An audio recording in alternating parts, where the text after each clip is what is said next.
forgiveness of sin is the greatest need in the world.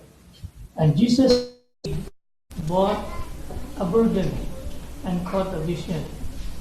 So that's what he said in Matthew chapter 9, and he prayed that uh, the harvest is plenteous, and we must pray for the Lord of the harvest to send laborers to his harvest. Then we also studied Jesus wept when exposed to the need of the world. He wept when in the death of Lazarus. He wept for Jerusalem.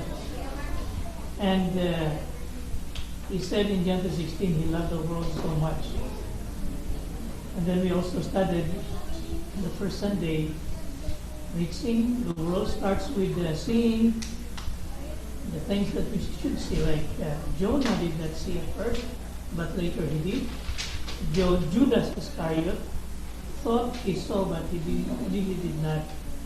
And then King Josiah, he also saw the need and did something about it. And so if we are reminded of Lamentations chapter 3, 22 and 23, together with that our song, Great is Thy Faithfulness.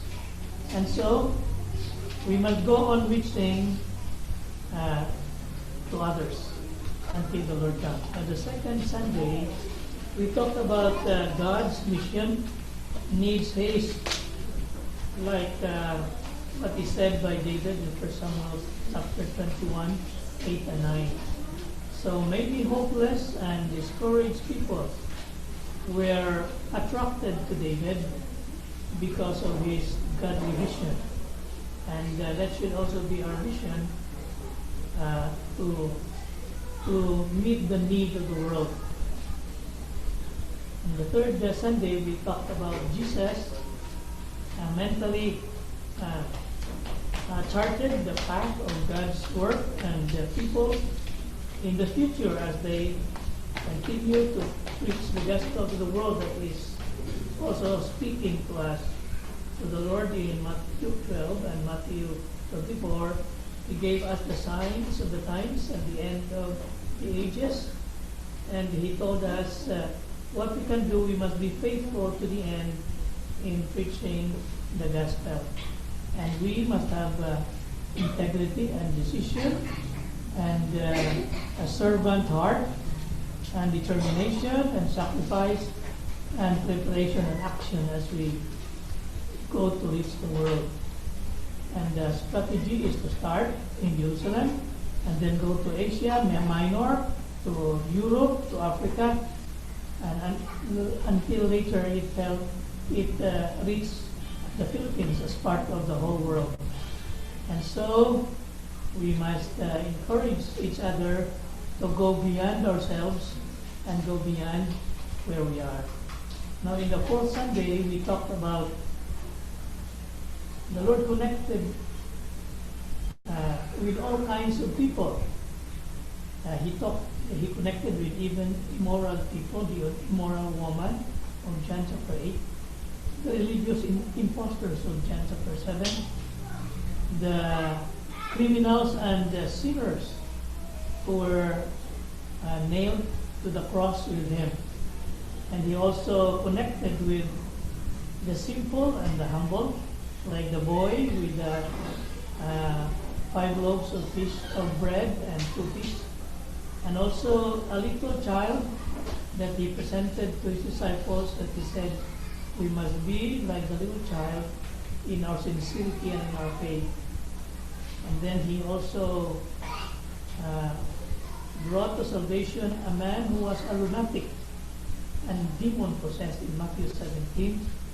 And then he also talked about Josiah, the very young king, who dedicated his life to serve the Lord. Now, today is the last Sunday, and this morning, to remind you, we studied about connecting with broken-hearted people. And so we are reminded that the disciples, once they were very proud, but later they were humbled in serving the Lord and leaving their sins.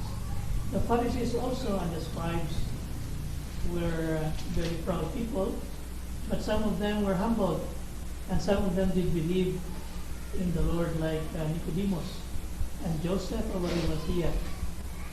The Lord said in Matthew 11, 28-29, He is calling all people, and He is going to give them rest if He will come to Him. So this is our mission.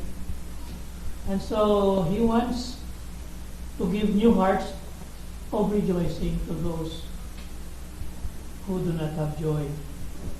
And so in Ephesians 5:17 this morning, I pointed out to you, let us make melody in our hearts to the Lord as we are serving Him.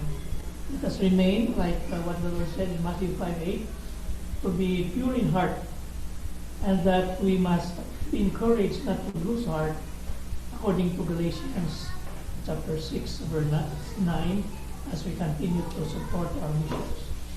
So, it's our privilege to support our missions.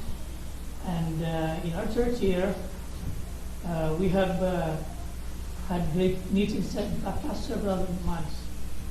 But we want to make that up. We want to give up the last room that we have there so that we could refund what we have used from our missions fund and repay it back and give it to our missionaries. So that's next year we hope to increase our giving to personal support for our missionaries. So these are the things that we studied for the month of October, reaching the world till He comes. So let us mark them and pray that the Lord will continue to use us in supporting and praying and working for missions.